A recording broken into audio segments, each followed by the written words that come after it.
These stages of a breakup for an avoidant attachment. At first, they will feel this overwhelming sense of relief, like a weight has been lifted off of them. They can breathe again. And this is because of the fact that they simply just needed space to self-regulate.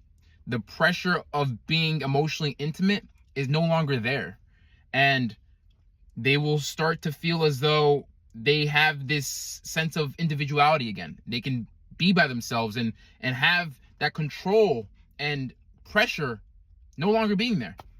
That sense of relief will pass. It's only temporary.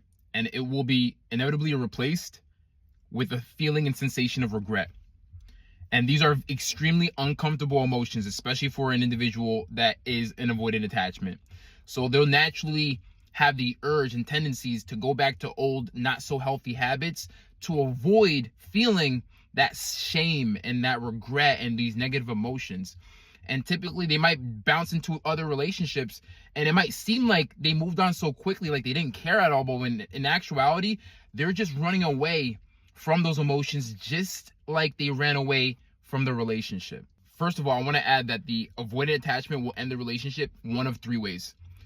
One common way is that they will just withdraw and make the relationship so uncomfortable and give you this overwhelming sense of confusion to the point where you have no choice but to leave. Another way is that they'll just withdraw to the point where they end up just ghosting you.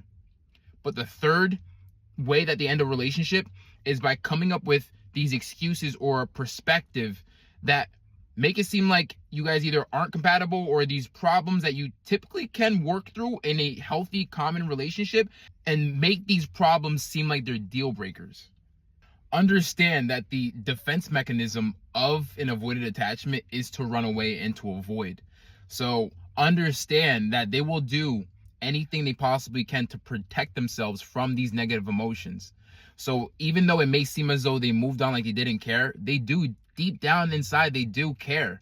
And oftentimes they aren't even honest with themselves because they don't really know how to understand and work through these emotions.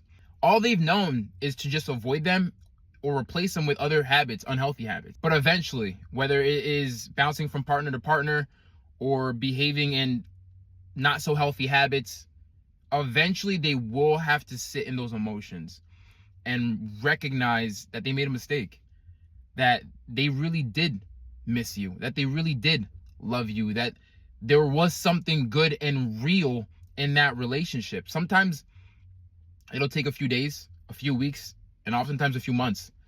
And by that time, the other person will already be gone and moved on. And if the avoidant attachment never takes the time to really self-reflect, take accountability, and as well as understand these habits and these emotions within themselves, they'll never be able to build healthy, strong relationships if they continue to run and avoid. What they need to do is stop, turn around, and face them.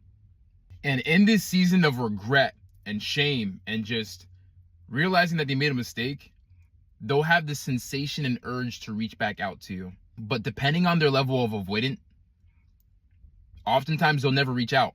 The sensation and the urge will be there, but they'll never act on it.